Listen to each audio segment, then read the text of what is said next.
దెబ్బ కొట్టి దేవుని కోసం పానాపరంగా పోయి పడ్డాడు. ఎందువల్ల 3 దినాలు ప్రార్థన చేశాడు. అతను ఉపవాస ప్రార్థన చేశాడు. 3 దినాలు ఉపవాస ప్రార్థన చేశాడు. ఉపవాస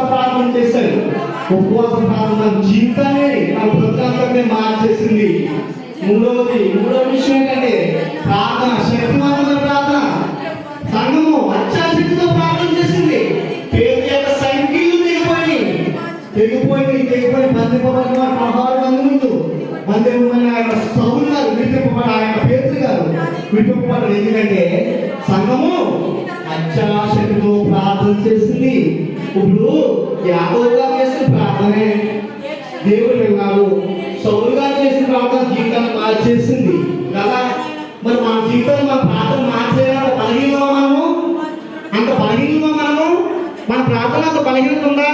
అమ్మ అలా ఉండకూడదు. ఎందుకంటే దేవుడు అందరి కోసం తన రక్తాన్ని చిందించాడు. అందరి ప్రార్థన వినడానికి సిద్ధంగా ఉన్నాడు. ఎవరైతే ప్రకటన గ్రంథంలో 3వ అధ్యాయంలో ఎవరైతే తలుపులో నిధులు పట్టించున్నాను, ఎవరు నా స్వరం విని ఎవరైతే తలుపు తీస్తాడో వాడు వింటాను. వాడు ప్రార్థన